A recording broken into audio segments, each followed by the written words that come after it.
Selamat siang Pak Mojo. Perkenalkan, nama saya Darren Jonathan Carly dari kelas 8C nomor absen 6. Hari ini saya akan membahas mengenai pergerakan Indonesia menuju kemerdekaan. Pada awalnya, Belanda menjajah Indonesia selama 350 tahun. Lalu Belanda memiliki sekutu, yaitu Amerika. Pada Perang Dunia Kedua, Amerika dikalahkan oleh Jepang karena pangkalan militer Amerika diserang oleh Jepang. Jepang pun memperluas penjajahan, salah satunya Indonesia. Saat Jepang datang ke Indonesia, Belanda memutuskan untuk pergi dari Indonesia tahun 1942 dikarenakan penyerangan Pearl Harbor pada 7 Desember 1941 di Amerika yang melemahkan militer AS di kawasan Asia.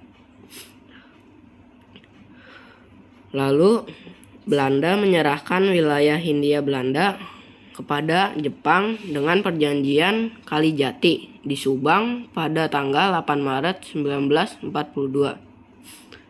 Lalu, gudang senjata Belanda yang ada di Indonesia dijarah oleh warga Indonesia dan menguasai pangkalan Belanda. Pada saat Jepang datang, memiliki berbagai kebijakan, yaitu kebijakan politik.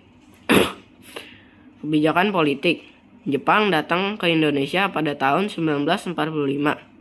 Jepang berkata kemerdekaan Indonesia dan mengatakan Jepang adalah sahabat lama Indonesia, dan membagi Indonesia menjadi 3 wilayah. Lalu yang kedua ada kebijakan semi militer. Membentuk organisasi semi militer, Seinendan, Pibodan, Barisan Pelopor, dan Hizbullah. Lalu ada kebijakan militer, yaitu membentuk organisasi militer yang dibagi menjadi 2, yaitu Heino dan Peta. Lalu ada kebijakan ekonomi. Praktik ekonomi perang, penebangan hutan secara liar, dan tanaman ekspor diganti menjadi padi. Lalu ada kebijakan sosial, yaitu Romusa atau kerja paksa Jepang dan Jugun Yanfu, kerja seks Jepang. Lalu yang terakhir ada kebijakan pendidikan, yaitu dilarang memakai bahasa Belanda dan hanya diperbolehkan menggunakan bahasa Indonesia. Lalu ada kemerdekaan Indonesia.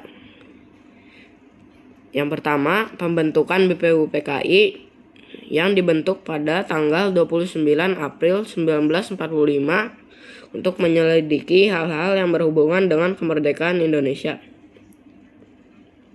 Lalu yang kedua ada pembentukan PPKI. Dibentuk pada tanggal 1 Agustus sebagai pengganti BPUPKI. Bertujuan untuk melanjutkan rencana kemerdekaan Indonesia yang lebih matang. Lalu yang ketiga ada peristiwa Rengas Dengklok, yaitu penculikan Soekarno-Hatta dan Muhammad Hatta oleh golongan muda untuk merumuskan kemerdekaan Indonesia.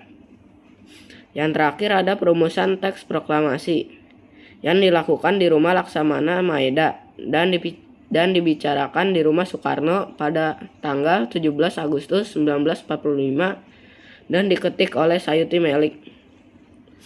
Sekian penjelasan dari saya. Terima kasih.